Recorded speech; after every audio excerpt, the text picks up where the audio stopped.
American engineer पर्सी Spencer ने world war 2 के दौरान रडार टेक्नोलॉजी इजाद की जो उस वक्त नाजी एयरप्लेन्स को डिटेक्ट करने में मदद करती थी। लेकिन जल्द ही ये एक और हैरत अंगेज इजाद में तब्दील हो गया। एक दिन 1945 में स्पेंसर एक रडार इंस्ट्रूमेंट के पास खड़ा था जिसको मैग्नेट्रॉन कहते हैं, जो हाई इंटेंसिटी वाले माइक्रोवेव्स पैदा करता था। ये माइक्रोवेव एयरप्लेन्स से टकराकर वापस आ जाते और इस तरह से प्लेन्स को डिटेक्ट करता था। अचानक उसने नोटिस किया कि चॉकलेट बार जो उसने जेब में रखी थी वो मेल्ट हो गई है। उन्होंने मैग्नेट्रॉन के आगे और चीजें रखी। पर्सी ने इस इंस्ट्रूमेंट के आगे कोन के दाने रखे जो फटकर पॉपकॉर्न बन गए। इसी तरह उन्होंने मैग्नेट्रॉन के आगे एक अंडा रखा जो फट के पर्सी के कोलीग पर जा गिरा और यहाँ से माइक्रोवेव ओवन की इजाद हुई और जल्द ही ये मार्केट में अवेलेबल हो गया। लेकिन ये काम किस तरह करता है, जानेंगे आज की इस वीडियो में। Hello friends and fans, welcome to my YouTube channel. Dear friends, microwaves मुख्तलिफ फ्रिक्वेंसीज के साथ ऑसिलेट करते हैं जो कि इलेक्ट्रोमैग्नेटिक स्पेक्ट्रम बनाती है। जितनी ज्यादा फ्रिक्वेंसी होगी उतनी ही ज्यादा एनर्जेटिक वेव होगी। गैमा रेज और एक्स रेज की फ्रिक्वेंसी सबसे ज्यादा होती है, जबकि माइक्रोवेव्स और रेडियो वेव्स की फ्रिक्वेंसी सबसे कम होती है। Generally lights oscillating electric field charged particles पर सेम ऐसी तरह फोर्स डालती है जिस तरह मॉलिक्यूल्स में इलेक्ट्रॉन।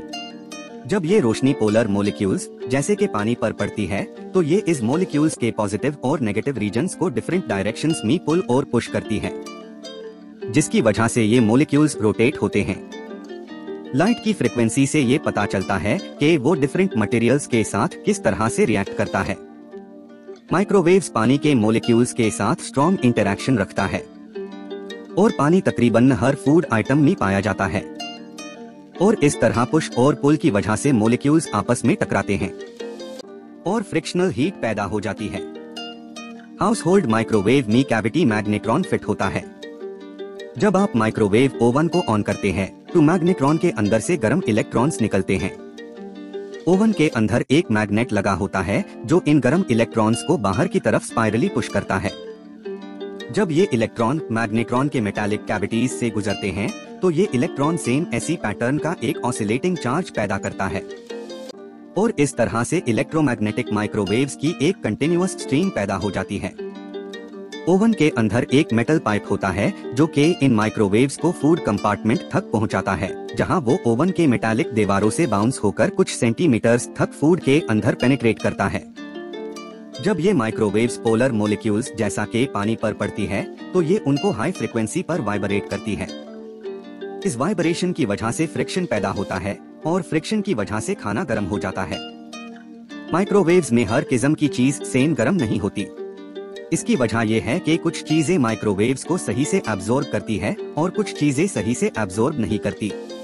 जैसे कि तेल और चीनी पानी के मुकाबले में कम माइक्रोवेव्स एब्जॉर्ब करते हैं, इसलिए अगर आप इन्हें अकेला माइक्रोवेव करें तो कुछ खास गर्म नहीं होते।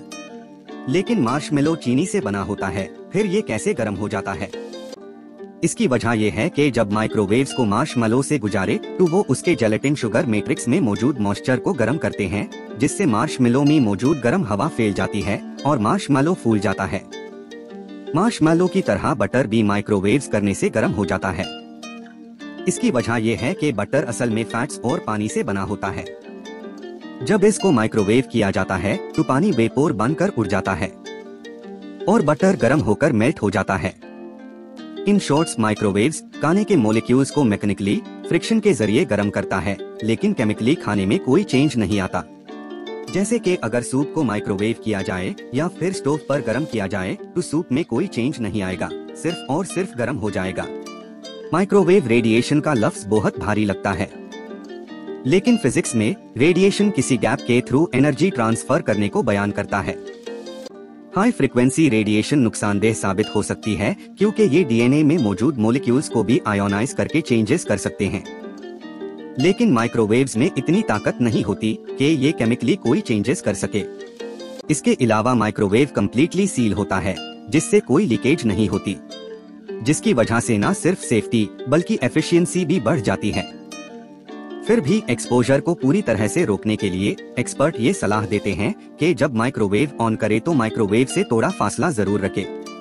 बहुत से लोगों का मानना है कि मेटल को माइक्रोवेव में गर्म करना खतरनाक है, लेकिन ये डिपेंड करता है।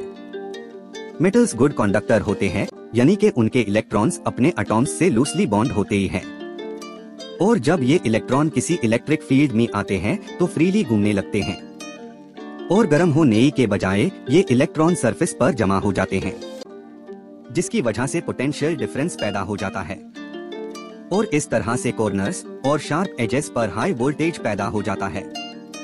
ये वोल्टेज एल्यूमिनियम फॉयल के फोल्ड्स के दरमियान, मेटल ऑब्जेक्ट और माइक्रोवेव ओवन के मेटल वॉल्स के दरमियान हो सकता है। कभी कभी वोल्टेजेस इतनी हाई हो जाता है कि ये सराउंडिंग गैस मॉलिक्यूल्स के इलेक्ट्रॉन्स को छीन लेते हैं और इस तरह से चार्ज्ड गैस पैदा हो जाती है, जिसको प्लाज्मा भी कह सकते हैं। ये चार्ज्ड गैस जैसे जैसे माइक्रोवेव्स एब्जॉर्ब करना शुरू करती है तो ये स्पार्क करना शुरू कर देता है और बढ़ते बढ़ते किसी हादसे का सबब बन सकता है। जब ओवन ऑफ हो जाता है तो गैस का चार्ज खत्म हो जाता है और प्लाज्मा डिसिपेट हो जाता है। याद रहे कि हर मेटालिक चीज माइक्रोवेव में इस किस्म का स्पार्क नहीं करती, लेकिन फिर भी इसमें चीजें सही से नहीं पकती। आज के लिए बस इतना ही, दीजिए हमको इजाजत। मिलते हैं नेक्स्ट वीडियो में।